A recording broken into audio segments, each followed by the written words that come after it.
Mga kagulat world, isang nakakagulat na balita ang umuugong sa buong mundo ng sports at beyond. Ang ating tennis sensation na si Alex Alla ay kinikilala na ngayon bilang pinakasikat na Pinoy icon sa buong mundo. Hindi na lang siya simpleng atleta, si Alex ay naging simbolo ng bagong henerasyon ng Pilipino. Bata, matapang at handang makipagsabayan sa pinakamalaking pangalan ng sports. Sa edad na 20 anyos, naabot niya na ang tagumpay na dati pangarap lang. Panalo sa Grand Slam Juniors, pagpasok sa WTA circuit, at ngayon, unti-unti nang sumisilip sa posibilidad ng pagiging unang full-blooded Pinay Grand Slam champion. Pero higit pa sa kanyang mga panalo, ang nakakagulat ay ang lawak ng kanyang impluensya. Hindi lang mga Pilipino ang humahanga, maging mga banyagang fans, sports analysts, at tennis icons ay saludo sa kanyang dedikasyon at sa social media, dumoble ang kanyang followers ngayong taon at bawat laban niya ay trending hindi lang sa Pilipinas, kundi pati sa Europe at US. Kagulat world, hindi ba't kahapon lang ay nakikita lang natin siya bilang bata na nangangarap? Ngayon, isa na siyang global superstar. At ang tanong, hanggang saan paabot si Alex Alla? Maari ba siyang maging unang Pinoy na makakapag-uwi ng Grand Slam singles title at tuluyang ilagay ang Pilipinas sa mapa ng tennis? Abangan, dahil nagsisimula pa lang ang kwento. Mga kagulat world, hindi na bago sa atin ang pangalan ni Alex Alla, pero ngayon, ibang level na ang nararating ng ating tennis superstar. Kung dati pinag-usapan lang siya sa loob ng tennis community, ngayon ay siya na mismo ang mukha ng bagong henerasyon ng Pinoy pride sa buong mundo. Mula sa kanyang unang pagsabak sa Grand Slam Juniors, kung saan siya nanalo ng French Open doubles title at US Open singles crown, ipinakita na agad ni Alex ang kanyang kakaibang tapang at talent. Pero hindi doon natapos ang kanyang kwento dahil ngayong taon, mas lalo pa siyang lumipad pataas. Umakyat siya sa kanyang career high WTA ranking, nakasabay sa mga top players sa Europe at US at patuloy na humahakot ng respeto mula sa mga tennis experts. Nakagulat din ang kanyang impluensya sa labas ng court. Dumoble ang kanyang social media reach sa loob lang ng ilang buwan. Hindi lang mga Pinoy ang sumusubaybay, kundi maging mga banyagang fans na hindi dati interesado sa Philippine sports. Ang bawat laban ni Alex ay trending sa Twitter, TikTok at Facebook, patunay na hindi lang siya isang manlalaro, kundi isa ng global icon. Kaya ngayon, tinatanong ng marami, paano nagawa ni Alex Alla na maging pinakamalaking Pinoy icon sa buong mundo sa napakabatang edad?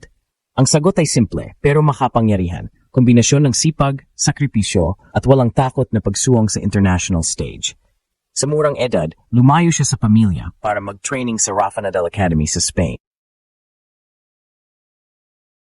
Doon hinasa ang kanyang disiplina at competitiveness hanggang maging world class.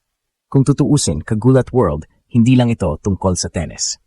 Ang bawat panalo ni Alex ay panalo ng buong bayan. Siya ang nagsisindi ng pag-asa na kaya ng Pilipino kahit sa mga sport na hindi natin tradisyonal na nilalaro. At ngayon, habang papalapit ang mga major tournaments at Asian swings, mas lalo tayong napapaisip. Baka nga siya ang magiging unang Pinay Grand Slam champion sa kasaysayan. Nakakagulat, nakaka-proud at higit sa lahat, nagsisimula pa lang ang alamat ni Alex Alla. Mga kagulat world, kung titignan natin ang kwento ni Alex Alla, hindi lang itong tungkol sa trophies at rankings. Ito ay kwento ng isang batang Pinay na nagsakripisyo ng lahat para sa pangarap at ngayon ay ginagawang inspirasyon ang kanyang tagumpay para sa buong mundo. Sa murang edad, iniwan niya ang komportableng buhay sa Pilipinas para mag-training sa Rafa Nadal Academy sa Isipin niyo, isang teenager na lumalaban sa loneliness, homesickness at pressure ng pagiging malayo sa pamilya. Pero hindi siya sumuko. Sa bawat hampas ng raketa niya, dala niya ang bandila ng Pilipinas. At ngayong nasa spotlight na siya, malinaw ang mensahe. Kayang makipagsabayan ng Pinoy sa pinakamalaking entablado ng sports. Hindi lang mga atleta ang nahuhumaling kay Alex.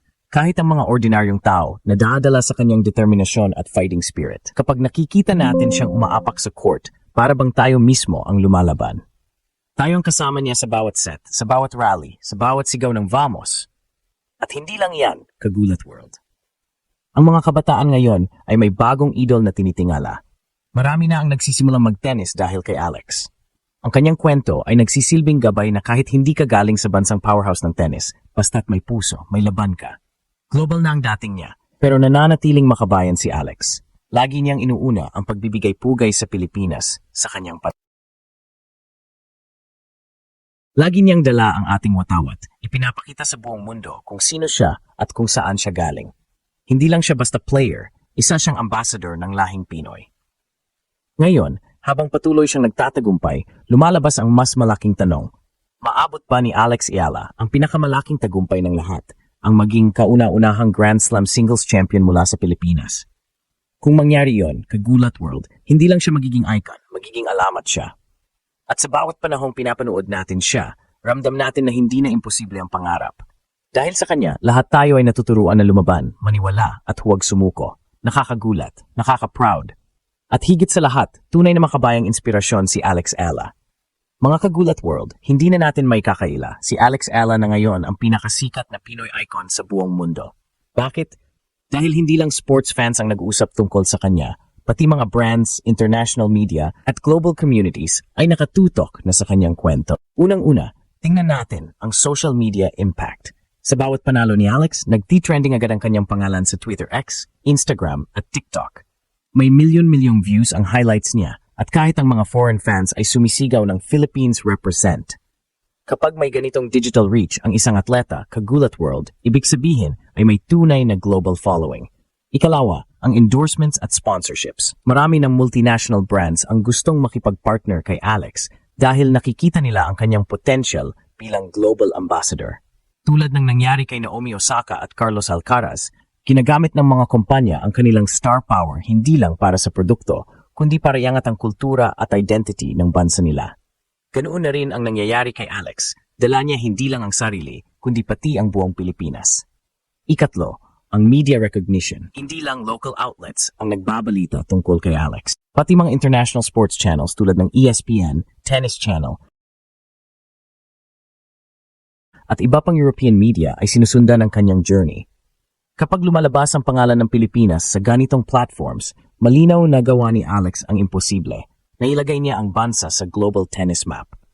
Pero higit pa sa stats at fame, ang dahilan kung bakit tinatawag siyang Pinoy icon ay dahil sa kanyang values, palaban, humble, at laging may respeto sa laro at kalaban. Kapag nakikita siya ng mga kabataan, hindi lang skill ang kanilang ginagaya, kundi pati ang kanyang mindset at disiplina. Kaya mga kagulat world, masasabi natin na hindi lang siya basta atleta, isa siyang cultural figure na kinikilala sa buong mundo. Ngayon, ang tanong, hanggang saan naabot ang kasikatan at impluensya ni Alex Ayala? Kung tuloy-tuloy ang kanyang panalo, posible na makita natin siyang maging unang Pinay global sports superstar, kahanay ng mga idol tulad ni Manny Pacquiao sa boxing at Yuka Saso sa golf. At sa oras na iyon, kagulat world, masasabi natin, hindi lang siya gumulat sa mundo, kundi binago niya ito.